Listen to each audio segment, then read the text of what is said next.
And now we turn to Cold War Steve. My name is Gideon Soames. A kind of social media Hogarth. His works encapsulate everyone from John Leach, Max Beerbaum, Bosch, Bruegel, Vaughan Williams, McGill, Oscar Wilde, Willie Munro, Gilbert and Sullivan, George Best, The League of Gentlemen, Stuart Lee, Hinge and Brackett, Benson and Hedges, and going right through Viz, Whizzer and Chips, Victory, Core, and of course the Beano, through to Banksy, and hopefully you. Each piece contains the character Phil Mitchell, played by Steve McFadden, a good actor, the smallest and more pugnacious of the ghastly Mitchell brothers. Mitchell here then is a Zelig fixture, the commoner, a factotum of fallen English working class culture.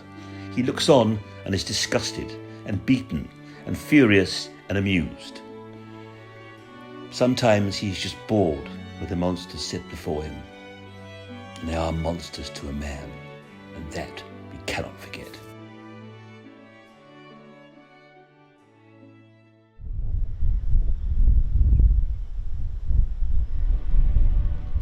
Piss stop. Here the same gang swerve the Bentley and steer Pike leaks onto the hard shoulder. Scotch Corner, the gateway to the north, lies just ahead, and the grim reality of people not voting for them anymore.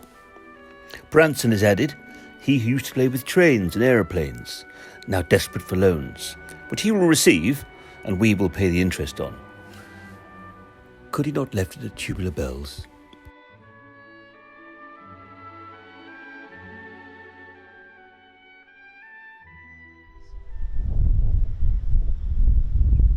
The birth of Boris Child.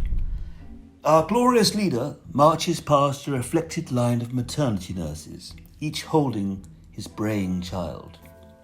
Fruit of his own childhood trauma, ignored and bullied by his father, this poison is being unleashed upon his subjects, and anything to distract him will do. Sex, grouse shooting, bangers and mash, vino tinto, cycling through traffic. How tired and terrified he must be when he lies in the dark.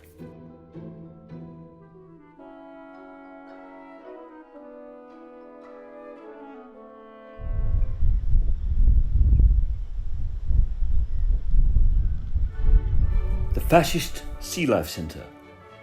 Broken dolls fall to the seafloor. At last our friend from EastEnders laughs heartily. Trump, the pale king, and Farage, the boot-sale car-coat Mussolini, clutches a statue, a totem of old England, a land he believes can still exist.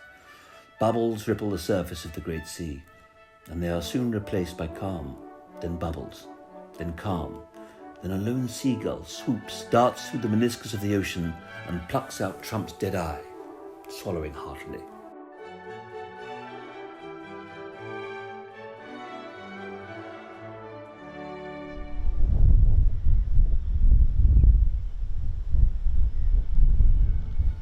The Drowners. Priti Patel, with hot sauce as well, gazes on a drowned immigrant, her hand gloved, smiling beneath her cowl.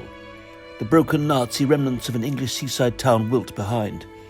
Somewhere close by, Jimmy, the delusional mod from Quadrophenia, rolls out of bed and his piss pot smashes to the floor. He will never ride that scooter anymore.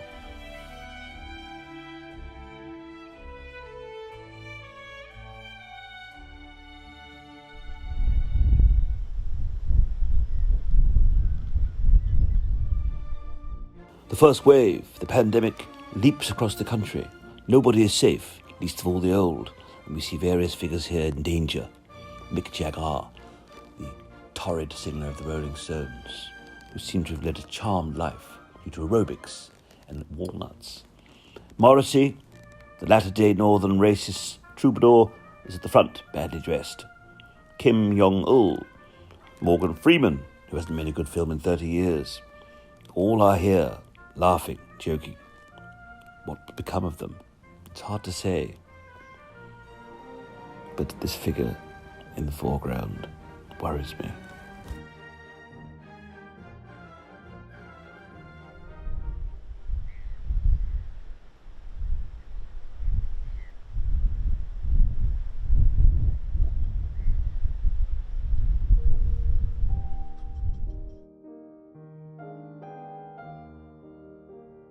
over and over. This is a piece, a comment on the terrible cost of care home deaths. For me, these are lemmings, produced by years of apathy and dissolution, bad diets. They hurl themselves off Beachy Head in Eastbourne, not far from where Vaughan Williams wrote A Lark Ascending. What a cruel irony.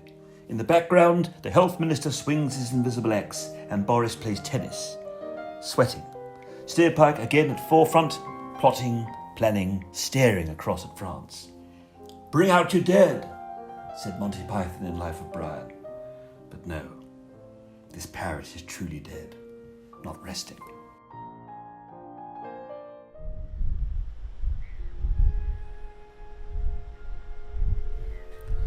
Bluebell Wood. Here in the gloaming twilight, ghostly pensioners waft into an English bluebell wood. Their corns and fallen arches creaking, heroes all, but fading now. A cure perhaps, but this is not a song by The Cure, from the mind of Robert Smith, or The Killing Moon, or Lunatic and Fire Pistol, nothing from the Crucial Three here. This is about money, guilt, coin, shekels and moolah. Every figure in the forefront of this piece is governed by their desires to claw back and strangle and abuse. And as the evening cools and the tights of the elderly grow baggy, somewhere in a lonely corpse, a thermos of Heinz Big Soup is cooling and cold and dead.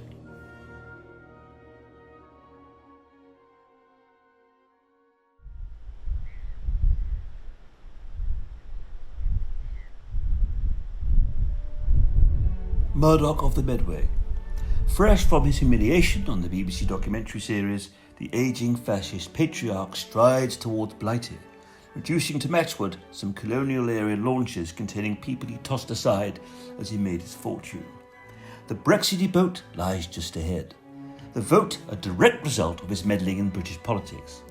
Sadly, we must see our own part in this Kraken's rise, our lack of spine, our ability to lay back and think of England, legs quivering, whilst reading from a phone or planning a holiday or watching Liz Hurley cavort on the pages of the News of the World. What price a Spitfire to emerge from the muddled sky and gun him down? For the record, I was invited to the notorious Britpop soiree at number 10, but declined.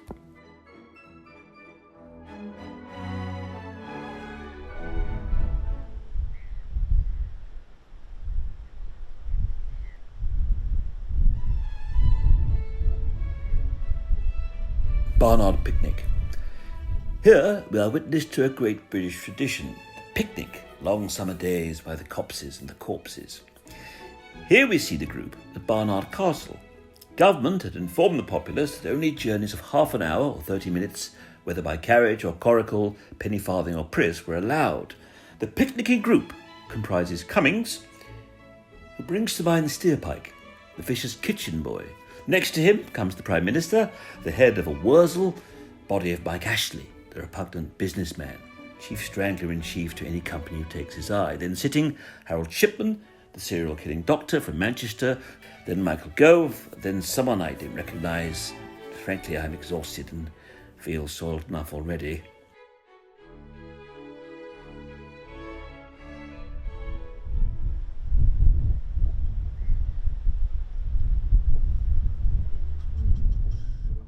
July the 4th. This the date the government reopened the pubs and the proles could then run back to their ales. We see a hellish scene involving Gove, Cliff Richard, Donald Trump, Prince Andrew dancing, his belly hanging over his jeans. And above them all, the boss of Witherspoons, who has been a target for many people's ire due to his appalling treatment of his staff, his friendship with government figures. Did he put pressure upon the government with the other heads of the breweries? We all know that sitting in a small area, sweating, drinking, snogging, smoking, and wiping your hands on your trousers, then playing the fruit machine, is a far, far worse problem involving the COVID transmission than maybe sitting in the theatre and watching a wonderful play written by that chap, Michael Frayn. They do seem to go on, though, and then you can't get a drink at the interval. I often leave early.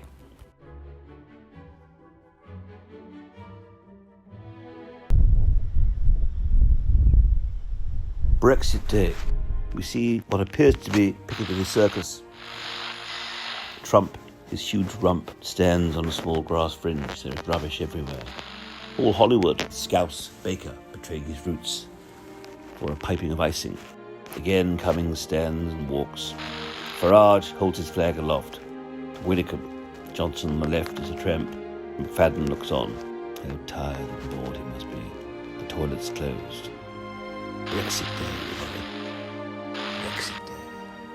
Today we say goodbye to sunshine and proper food and interesting people. And we look at ourselves. Hello.